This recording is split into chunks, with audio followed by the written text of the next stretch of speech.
বন্ধুরা, আজকে আমাদের সামনে একটা র্যাংস টিভি আসছে। এই টিভিটার স্ট্যান্ড বাই সমস্যা। তো পাওয়ার বাটনের মধ্যে লাইট জ্বলতেছে, দেখেন পাওয়ার বাটনের মধ্যে লাইট জ্বলতেছে। তো এখন আমরা টিভিটাতে পাওয়ার দিব এবং আমরা অন করব। তো গাইস, এখন আমরা পাওয়ার লাইনটা আমরা দিলাম 200-তে। 200 দেওয়ার পরে আমাদের এখানে সুইচটা ওপেন করব। যে আমরা সুইচটা ওপেন করছি, ওপেন করার পরে দেখতেছি যে আমাদের এলইডিটা জ্বলে নিবে। হ্যাঁ, এই যে জ্বলতেছে দেখেন। তো আমরা এখন যদি ওপেন করি, দেখেন আমরা এখন ওপেন করছি, আমাদের টিভিটা ওপেন হচ্ছে না। আগের মতোই লাল বাতি উঠে নামা করতেছে, দেখেন।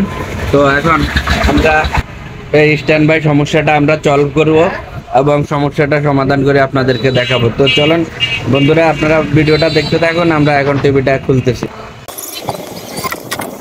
এখানে যে ক্যাপাসিটারগুলা এবং পাঁচগুলা সবে ভালো দেখা যাইতেছে, দেখেন। এই যে পাওয়ার অংশের সবে ঠিকঠাক দেখা যাইতেছে, কিন্তু স্ট্যান্ড বাই সমস্যাটা আছে। যারা নতুন আছেন তাদেরকে বলতে চাই, এই যে আমরা সিগন্যাল লাইট দেখতে পাইলাম, যে আমাদের সিগন্যাল লাইট জ্বলে আবার নিভে যায়। তো এতে আমরা বুঝতে পারলাম যে যে পাওয়ার অংশ ঠিক আছে। এটা আমরা কেমনে বুঝলাম? যদি পাওয়ারটা ঠিক মতন কাজ না করতো তাহলে আমরা সিগন্যাল লাইটটা দেখতে পাইতাম না। তো যেহেতু সিগন্যাল লাইট জ্বলছে, তার মানে পাওয়ার অংশ ঠিক আছে। কিন্তু সিগন্যাল লাইটটা মিস করে যে কারণে, সেটা এই সেকেন্ডারিতে, অর্থাৎ এ দেখেন এই যে পাওয়ার অংশ, এ পাওয়ার অংশের অপর দিকে হচ্ছে, এটা হচ্ছে সেকেন্ডারি। এই সেকেন্ডারিতে যদি কোনো সমস্যা থাকে, তখন সেন্সর বোর্ডের 5 ভোল্ট মাইরকা এবং 5 ভোল্ট স্থির থাকে না, মানে স্থির থাকে না। তো আমরা এই কারণে পাওয়ার সাপ্লাই মাপার কোনো দরকার নাই। আমরা সেকেন্ডারিতে আমরা মাপবো, দেখবো যে 5 ভোল্ট কী কারণে মাইর খাইছে, কী কারণে মিস করে। বিয়ারটা মাপতেছি। এই যে মিটার দেখেন, হ্যাঁ আমাদের মিটারে দেখেন বিয়ারটা ঠিক আছে। তো আমরা দেখতেছি যে আমাদের বিয়ারটা ঠিক আছে। এখন আমরা সেকেন্ডারি বডি শর্ট আছে কিনা সেটা আমরা মাপবো। এই কারণে আমরা নেগেটিভটা এখানে আউটপুটের মাঝবিনে আউটপুটের মাঝবিনে আমরা ধরলাম, আর একটা আমরা নেগেটিভের সাথে ধরলাম। নেগেটিভটা এখানে বডির সাথে ধরলাম।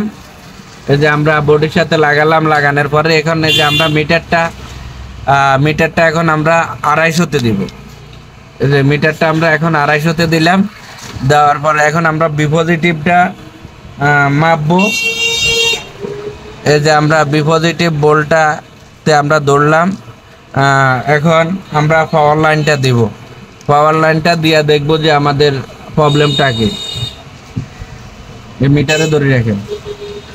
এখন আমরা এই যে পাওয়ারটা দিলাম, পাওয়ারটা দেওয়ার পরে দেখতেছি যে আমাদের সেকেন্ডারিতে কোনো বোল্ট আসে নাই।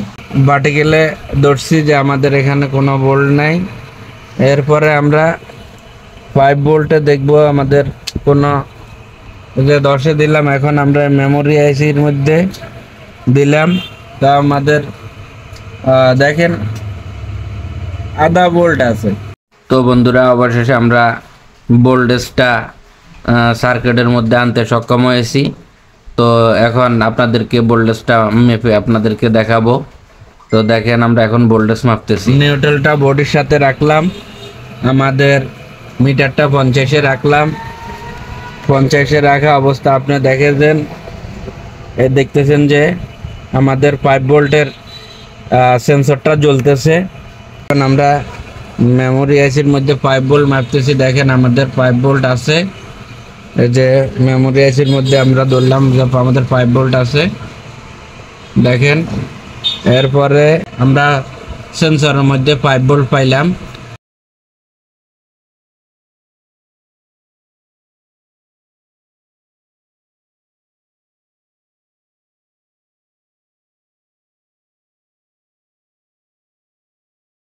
তো গাইস আমরা অবশেষে আমরা সকল পাওয়ার বোল্ট লাইনটা পেলাম দিলাম। এবং এখন বোল্ট পাওয়ার পরে আমরা পাওয়ার লাইনটা দেওয়ার টিভিটা পরে ওপেন করে আমাদের দেখবো টিভিটা চালু আমাদের হয়েছে, টিভিটা অলরেডি দেখেন, চালু হয়েছে কিনা এবং কিন্তু চলে টিভিটা কিনা। সাদা। তো বন্ধুরা আমরা এখন লুজ লাইন দিব। কানেকশন আছে, লুজ কানেকশনটার কারণে দেখেন এই যে গোলা এ ঠিক হয়ে গেছে, এ দেখছেন আবার গোলা এ আবার ঠিক হয়ে গেছে। এ মূলত প্রবলেমটা এখানে আমরা ফাইনালি পেয়ে গেছি।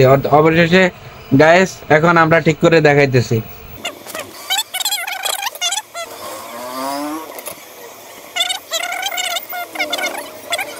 কাজ করার পরে এখন আমরা আবার লাগাই দেখতেছি যে আমাদের সমস্যাটা সলভ হয়েছে কিনা। তো এখন আমরা তো গাইস আমরা এখন সমস্যাটা সমাধান করলাম, করার পরে এখন আমরা লাইন দিতেছি। তো বন্ধুরা দেখেন আমরা এখন লাইন দিছি, আমাদের টিভিটা ওপেন হবে। যে বন্ধুরা আমাদের টিভিটা ওপেন হয়েছে, এখন আমরা ডিশ লাইন দিয়ে দেখব আমাদের সমস্যার সমাধান হয়েছে নি। তো বন্ধুরা আমরা ডিশ লাইন দিলাম, দেখেন আমাদের ছবিটা চলতেছে। অবশ্যই আমরা টিভিটা ঠিক করতে সক্ষম হয়েছি। যদি আমার চ্যানেলটা ভালো লাগে তাহলে লাইক কমেন্ট করতে ভুলবেন না। আমাদের চ্যানেলটা সাবস্ক্রাইব করে আমাদের পাশে থাকবেন। আজকের মতো এ পর্যন্ত, আল্লাহ হাফেজ, সবাই ভালো থাকবেন।